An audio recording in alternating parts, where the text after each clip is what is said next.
from Boston, Massachusetts. Somebody welcome to the stage, Erin Conlon.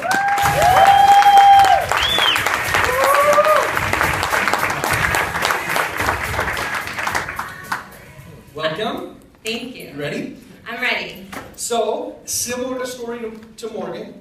Okay? Again, the business didn't just happen with all the time in the world, right? You fought and you battled to create little pockets initially of windows. You quit your job last week, so those windows all of a sudden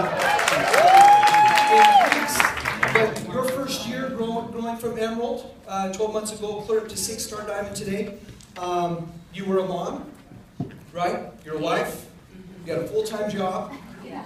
Tell us about that balance, and tell us how you created opportunities in the business to consistently grow the business and spend time in the business. Sure. So when I started, I actually got into this for the business opportunity. I know a lot of people start on Shakeology and fall in love with it.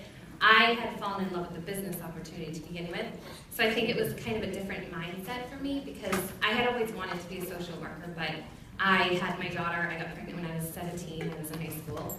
So my whole dreams kind of changed because I now had a child. So I was not going to be a social worker anymore because I wasn't going to go to college. So when I saw this business opportunity, I felt like this was exactly what I wanted to do. Just the whole idea of like helping other people and being part of something so cool. So it almost wasn't an option for me not to make it work. I'm a super night owl. Like I'll stay up till 2 in the morning and love every second. My husband is always telling me.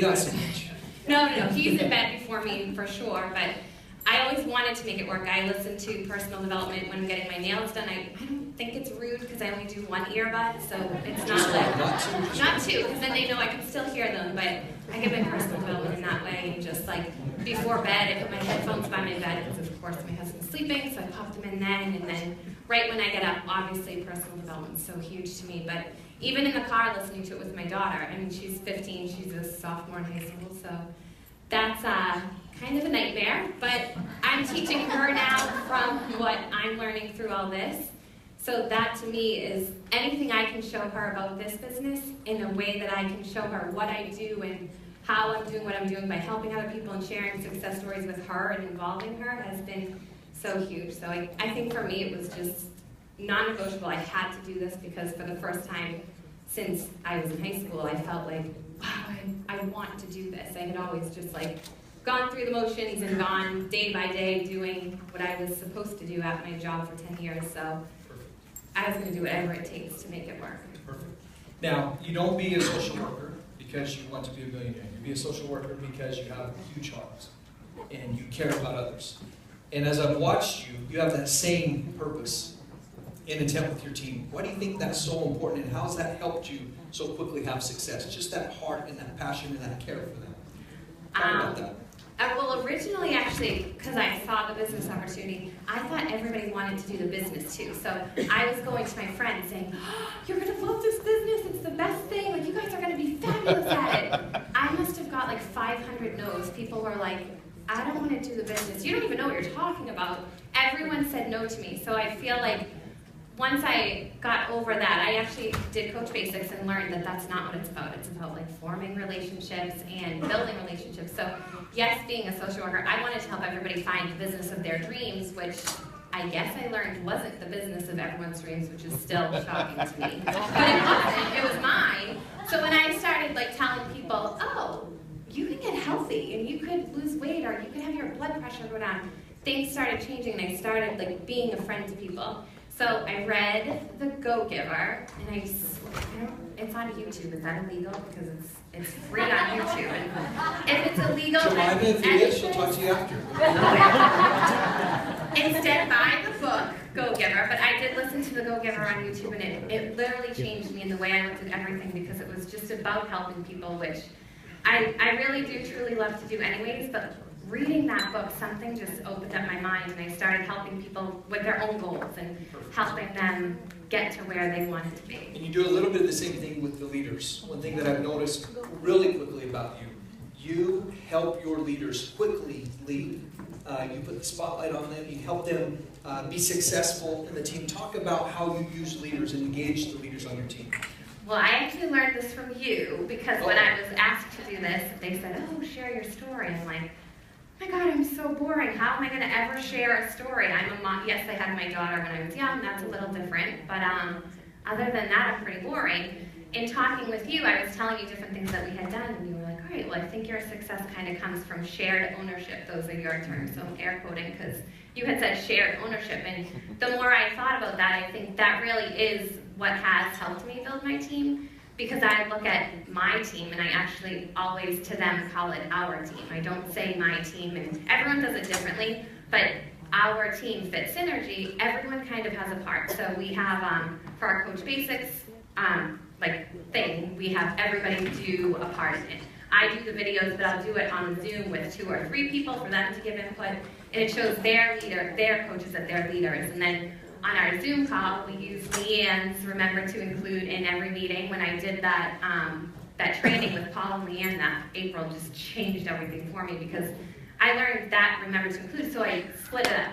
So if I do recognition, then Carrie will do inspiration, Debbie will do tools, Carol will do ending it, and everyone has a part. And then we also just recently started something new where we do Monday is Coaches Week. And anyone who has a coach, even if you're an Emerald's coach and you have 2 coaches, but one of your coaches you think deserves recognition, I have a sign-up sheet, so you can sign up to recognize that coach on Monday. And we have a template, so you just put their picture on it and type it out. And then Tuesday we do meet an FSC member, which puts people out of their comfort zone to kind of do a 3 to 5 minute video. And we put it in our team page, and it gets people to learn about each other, and it obviously pushes them out of their comfort zone to make a video and share it. And then Thursday we do a Shakeology ingredient, which any coach can sign up to do it, and it makes you feel more of a part of the team. And Friday we do Fit Synergy recognition for health or weight loss recognition. So I think that has been huge to help everyone feel like they're a part of this. Even if you're brand new and you want to do your Shakeology ingredient, absolutely. And people commenting and giving them feedback, like, oh, I didn't know that, thanks for sharing, so cool. It makes everybody kind of feel good. So Wonderful. So who was Erin prior to Beachbody? Who's Erin now? Oh God, prior to Beachbody, I would never be here because I'd be in tears back there, nervous wreck. Not that I'm not nervous, but I think I was just lost. I think I was obviously a young mom, and I was so nervous with what people thought of me because I was that girl that got pregnant in high school that I never wanted to be judged, and I constantly felt like I was being judged, even if people didn't even care about me. I'm like, oh, they hate me. But I was just lost, and when I told my husband I was going to do this, he was very against it. Not for any other reason other than he thought I was going to be ruined. He was like, you're not a salesperson. You cry if somebody doesn't like you. Like, this is not happening. I'm not pulling you up off the ground because somebody said they're not going to buy your product. But I just knew that it wasn't like buying a product or here, buy my thing. I'm going to sell this to you. I knew it was like, I'm a total researcher, and from seeing everything online, I knew it was so much more. And seeing Carl Deichler and the way that this company is run and everyone in it, like even to talk to Jeremy right before me, and Sandy called me, I'm like, whoo! It's just like the company, and it's just crazy. And I knew from the beginning, like some sort of intuition, that it was so much more than just selling. So at that point in time, he was like, no way, you can't do that. Because my personality, I was very insecure and lost. And I was looking for something, had no idea what it was, but that's not me anymore. I know what it is. So if you could pick one thing, how has Beachbody for you and your family made a difference? Well, obviously I've quit my job, so I'm still in shock over that because I never thought I'd get to that point, which is huge. We have money in the savings account for Lexi. She's a sophomore in high school, so that was scary before now, and now I think we'll be okay. And I think I jump out of bed with passion. Before, I wanted to nap any chance I could get, like awful nap, or it was embarrassing. Like, I'm not napping, but I was. And I'm different now. I love life. I have so much passion about everything, and I'm teaching my daughter that you have to have a passion. Like, you have to fall in love with something, whatever it is. She's a cheerleader. Now she just started into drama. And if she wants to do plays or musicals or whatever it is, like, you have to live that way.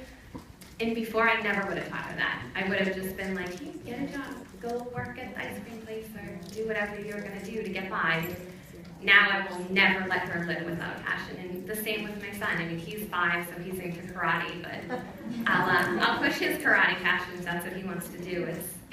I'm a different mom, I think, is the bottom line of all this. Incredible story. One more round of applause.